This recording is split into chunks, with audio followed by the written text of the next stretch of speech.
시편 80편입니다. 오늘 함께 볼 말씀은 시편 80 구약성경 861페이지입니다. 시편 80편 구약성경 861쪽입니다. 우리 이제 한 절씩 교독하면서 19절까지 교독하면서 볼게요. 제가 먼저 1절을 읽습니다. 요셉을 양떼같이 인도하시는 이스라엘의 목자여 귀를 기울이소서. 그룹 사이에 좌정하신 이여 빛을 비추소서. 에브라임과 베냐민과 므낫세 앞에서 주의 능력을 나타내사 우리를 구원하러 오소서. 하나님이여 우리를 돌이키시고 주의 얼굴 빛을 비추사 우리가 구원을 얻게 하소서. 만군의 하나님 여호와여 주의 백성의 기도에 대하여 어느 때까지 노하시리이까. 주께서 그들에게 눈물의 양식을 먹이시며 많은 눈물을 마시게 하셨나이다. 우리를 우리 이웃에게 다툼거리가 되게 하시니 우리 원수들이 서로 비웃나이다. 만군의 하나님이여 우리를 회복하여 주시고 주의 얼굴의 광채를 비추사 우리가 구원을 얻게 하소서. 주께서 한 포도나무를 애굽에서 가져다가 민족들을 쫓아내시고 그것을 심으셨나이다. 주께서 그 앞서 갚으셨으므로 그 뿌리가 깊이 박혀서 땅에 가득하며 그들이 산들을 가리고 그 가지는 하나님의 백향목 같으며 그 가지가 바닥까지 뻗고 넝쿨이 강까지 미쳤거늘 주께서 어찌하여 그 담을 허시사 길을 지나가는 모든 이들이 그것을 따게 하셨나이까. 숲속에 멧돼지들이 상해하며 들짐승들이 먹나이다. 만군의 하나님이여 구하옵나니 돌아오소서. 하늘에서 구워보시고 이 포도나무를 돌보소서. 주의 오른손으로 심으신 줄기요 주를 위하여 힘있게 하신 가지이니이다. 그것이 불타고 배임을 당하며 주의 면책으로 말미암아 멸망하오니. 주의 오른쪽에 있는 자 곧 주를 위하여 힘있게 하신 인자에게 주의 손을 얹으소서. 그리하시면 우리가 주에게서 물러가지 아니하오니 우리를 소생하게 하소서. 우리가 주의 이름을 부르리이다. 같이요. 만군의 하나님 여호와여 우리를 돌이켜 주시고 주의 얼굴의 광채를 우리에게 비추소서. 우리가 구원을 얻으리이다. 아멘. 80편 표제가 이렇게 되어 있습니다. 아사렛이 인도자를 따라 소사님 에둣에 맞춘 노래. 소사님 에둣, 정확한 의미는 알 수 없지만 음악 용어다, 이 정도로 우리가 알고 있으면 좋을 것 같고, 여기 나와 있는 것처럼 아삽의 아삽 본인은 아니고요, 아삽의 후손 이렇게 이해하시면 되는데, 배경은 언제냐? BC 722년 북이스라엘이 그 흉포하기로 소문난 아스로 왕국에 의해서 멸망당했을 때 그 모습을 지켜보던 아삽의 후손이 그 비참하고 처참한 광경을 보면서 지은 시, 그 배경을 이렇게 이해하시면 좋을 것 같아요. 그러면 이제 그 멸망을 바라보며 저와 여러분 어떤 노래를, 어떤 시를 지을 수 있을까요? 그래서 시편 80편을 애가 혹은 탄식시라고 되어 있습니다. 자, 그러면 북이스라엘은 왜 망했고 어떻게 망했으며, 그러면 하나님은 손을 놓고 있었나? 이런 의문이 가능하잖아요. 북이스라엘도 엄연히 하나님의 약속의 백성이었는데, 그럼에도 불구하고 왜 이렇게 북이스라엘은 남유다보다 약 200년 먼저 허망하게 무너져 버렸는지 한번 우리, 비록 제한된 시간이긴 하지만 찬찬히 살펴봅시다. 1절을 보시면 요셉을 양떼같이 인도하시는 이런 표현이 나옵니다. 왜 요셉이라고 표현했냐면, 요셉의 두 아들이 있습니다.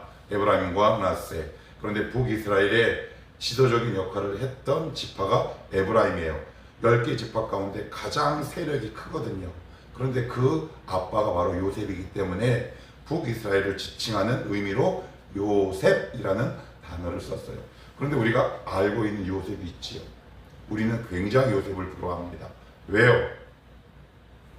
요셉은 총리까지 됐고, 그리고 유다 지파 이전까지 실질적인 장자의 역할을 감당했단 말이에요.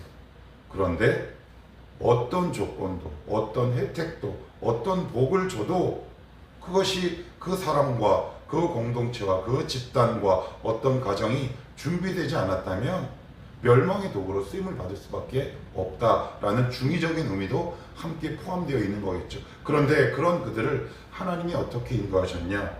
우리가 잘 아는 표현이 나오죠. 양떼입니다. 양떼. 우리는 보통 양떼, 그동안 아마 설교를 많이 들으셨을 텐데 제가 자료를 좀 찾아봤어요. 이것저것 자료를 찾아봤더니 이스라엘 지역의 양은 정확한 학문적인 명칭은 이런 표현을 갖고 있어요. 지방 꼬리 양. 이게 무슨 얘기냐? 건조한 지역이기 때문에 물과 풀이 항상 있는 게 아니라 먹는 그 영양분을 그 꼬리에 지방으로 축적한대요.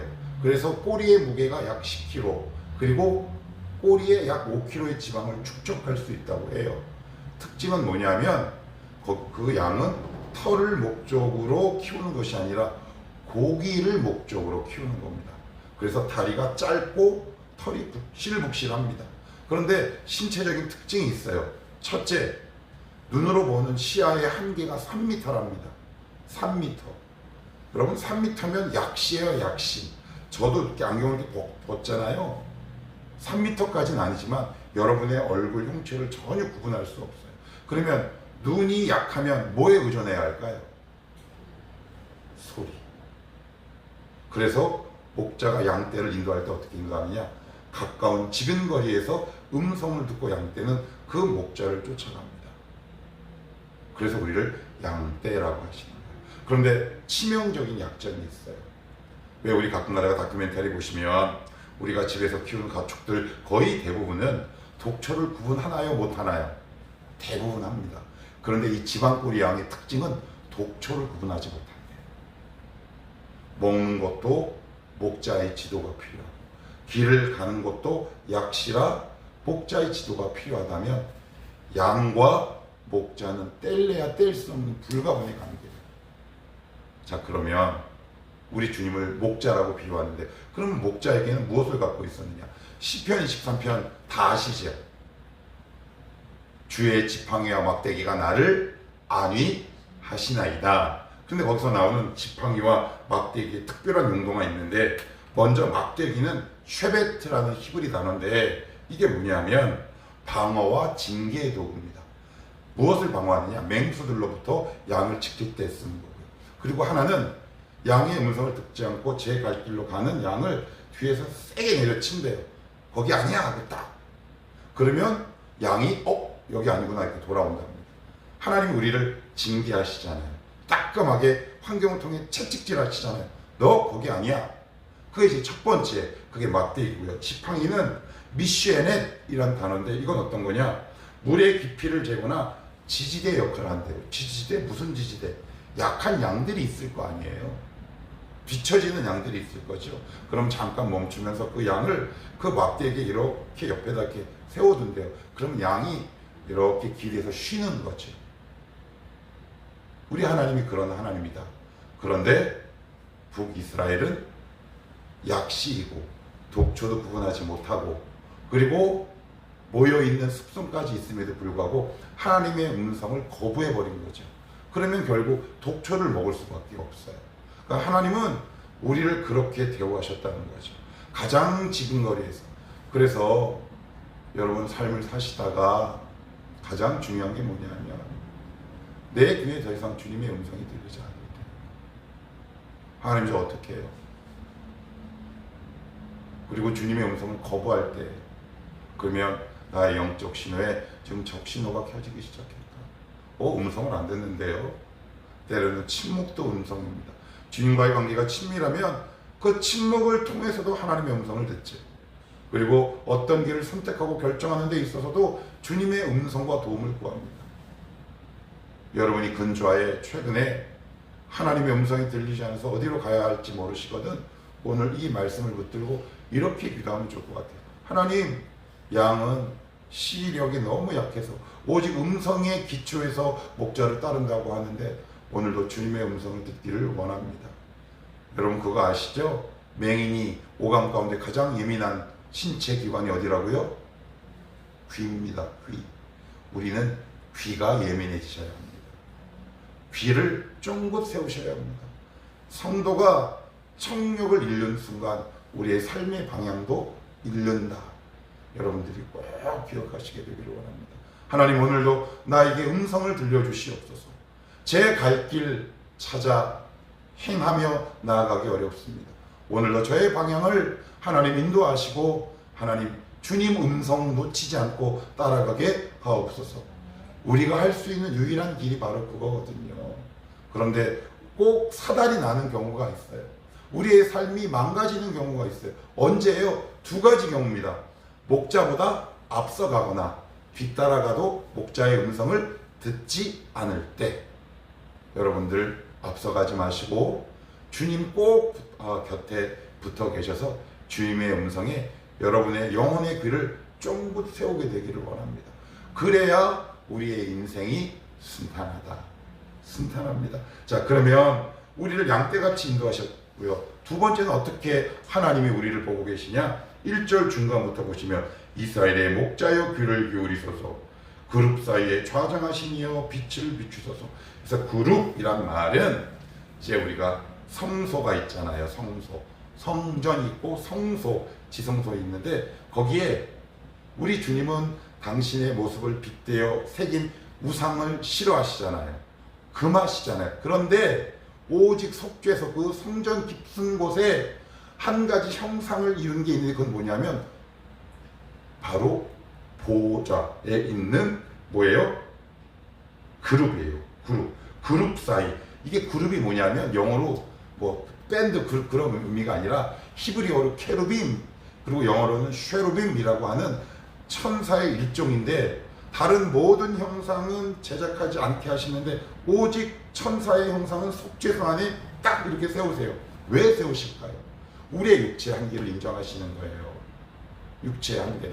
그래, 내가 지금 이 양날개 사이에서 너를 눈동자같이 보고 있어. 그러니 여기 들어올 때마다 내가 너희를 주목하고 보고 있음을 깨달아 라는 의미에서 그 어떤 형상도 만들지 않아야함에도 불구하고 주님은 이것을 속죄소 안에 이렇게 설치하신 거란 말이에요. 하나님은 성도에게 관심이 없지 않으십니다. 자녀에게 관심이 없는 부모는 없습니다.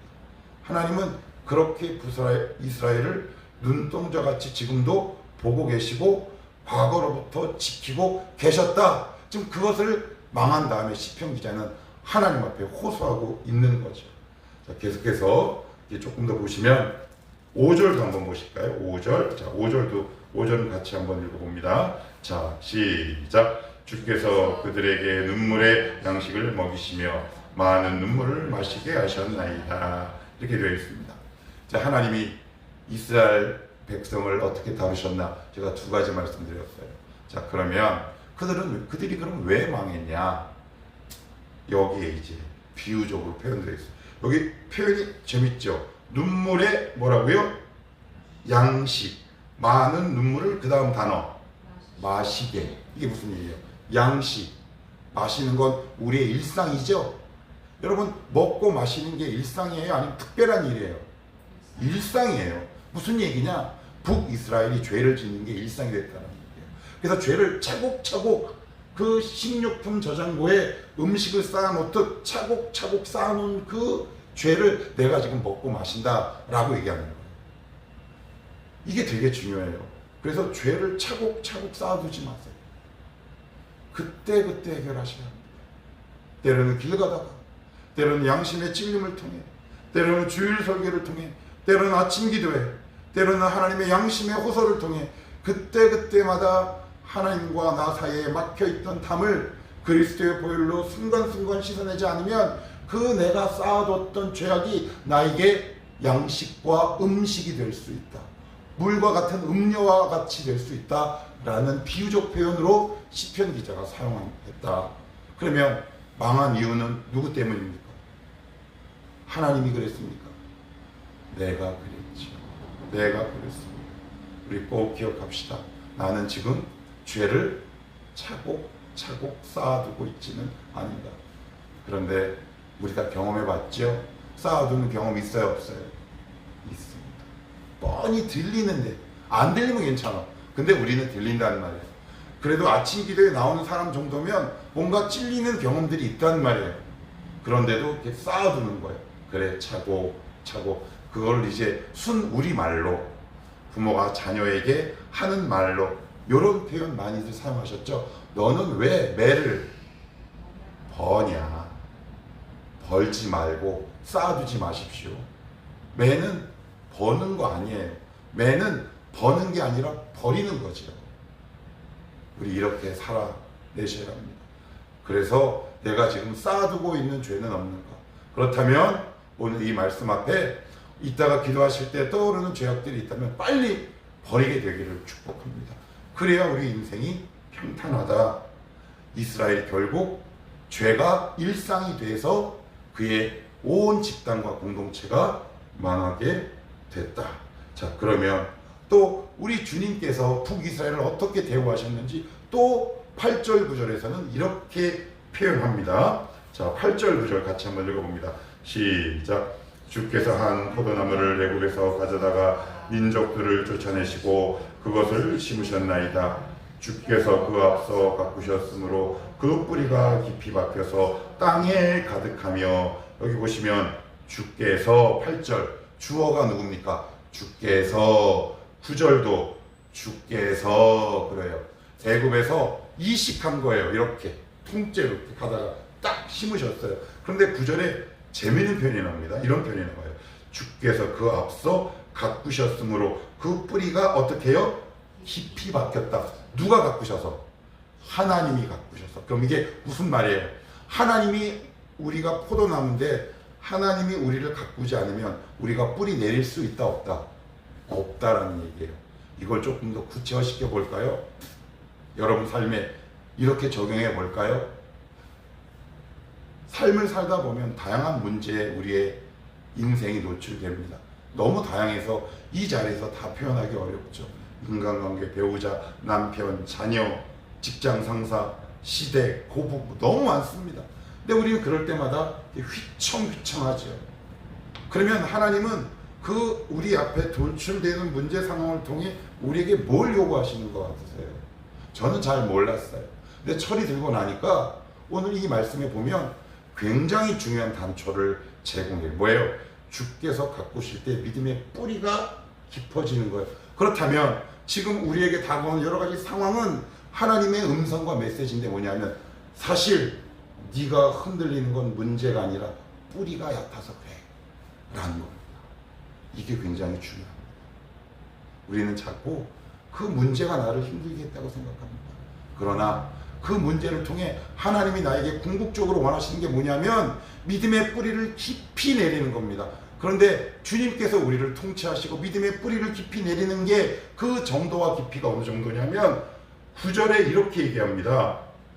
주께서 그 앞서 가꾸셨으므로 뿌리가 깊이 박혀서 땅에 가득하고, 10절에 그 그늘이 산들을 가리고 그 가시는 하나님의 백향목 같으며, 11절이요. 시작. 그 가시가 바닥까지 뻗고 넝쿨이 강까지 미쳤거늘. 뿌리가 든든하니까 열매와 가지가 굉장히 많죠. 자, 그러면 물어볼게요. 뿌리 내리는 게 먼저인가요? 가지와 열매를 맺는 게 먼저인가요? 근데 우리는 하나님께 뭘 요구하냐면 가지와 열매를 요구합니다. 여러분 그렇지 않습니다. 하나님은 가지와 열매를 내기 전에 여러분의 믿음의 뿌리를 깊이 내리길 원합니다. 하나님 제가 내리고 싶어 근데 잘 안 돼요. 그래서 하나님이 문제 상황을 보내시는 겁니다. 이게 아니고는 내 믿음의 뿌리가 깊이 정착할 낌새와 기미가 보이지 않거든요. 그래서 정리하자면 나는 왜 이렇게 흔들렸는가? 처음에는 저 사람과 저 환경이 너무 원망스럽지만 시간이 지나다 보니 내 믿음의 뿌리가 이렇게 얕았구나 라는 것을 깨닫는 것이 첫째요. 둘째는 그 단계가 지나가면 어떤 문제가 딱 발생하면 자세가 바뀌죠. 나 저 사람과 안 싸워. 나 하나님과 싸울 거야. 그래서 믿음의 뿌리를 깊이 내려야지 이 단계로 발전합니다. 우리에게 요구하십니다. 지금은 아마 속상하실 겁니다. 마음 아플 겁니다. 그러나 꼭 기억하십시오. 주께서 우리의 인생을 바꾸실 때 우리의 뿌리가 깊이 천착하고 그리고 우리의 가지와 열매가 풍성하게 된다라는 사실. 자, 그런데 또 시편 기자는 이렇게 이야기합니다. 12절 같이 한번 봅니다. 시작. 주께서 어찌하여 그 담을 허시사 길을 지나가는 모든 이들이 그것을 따게 하셨나이까. 그래요. 이게 보면 포도나무 울타리가 있잖아요. 근데 그 울타리를 하나님이 탁 하고 해요. 여러분, 손님이 집에 오면 안 하는 행동이 두 가지가 있어요. 뭔지 아세요? 안방 함부로 안 들어갑니다. 그리고 냉장고 문 여나요? 안 여나요? 안 엽니다. 냉장고 문은 누구만 열어요? 가족, 친한 가족. 그리고 안방도 함부로 안 들어갑니다. 웬만큼 주인장이 허락을 받죠. 그런데 이게 무슨 얘기냐? 안방을 확 열고 냉장고 문을 확 열고 안방에 있는 금고마저 도둑에게 확 오픈해 버린 겁니다. 왜 그럴까요? 왜? 하나님의 분노의 깊이를 알 수 있는 거고요. 우리를 향한 기대감도 동시에 알 수 있습니다. 그리고 결국 마지막 이 메시지를 통해 하나님이 북이스라엘에게 무엇을 전하고 싶은 것이냐? 너희는 나 없이는 안 된다라는 것은 상징적 의미를 포함하고 있는 겁니다. 어떤 인생이 복될까요? 아, 주님 없이는 안 되는구나. 나는 정말 주님 없이는 안 되는구나. 전임 전사 나가고 2년차, 벌써 20년 전 이야기네요. 하나님, 저 어느 곳 가야 합니까? 지금 이 교회에서는 목사 안수까지 받고 가라고 하는데 저는 때려 죽어도 있기가 어렵습니다. 이 악물고 참았습니다. 그래서 저는 진로를 놓고 막 기도하고 있는데 하나님은 너무 생뚱맞고 생경하게 요한복음 1장 1절의 말씀을 주셨어요. 그 핵심은 뭐냐? 너는 나 없이는 안 돼. 아, 그때 얼마나 창피했는지 모릅니다. 사랑하는 성도 여러분, 양은 목자 없이는 안 됩니다. 그것을 진심으로 고백하게 되기를 축복합니다. 그런 자가 복된 자요, 복스러운 인생으로 가꿀 수 있는 지혜다.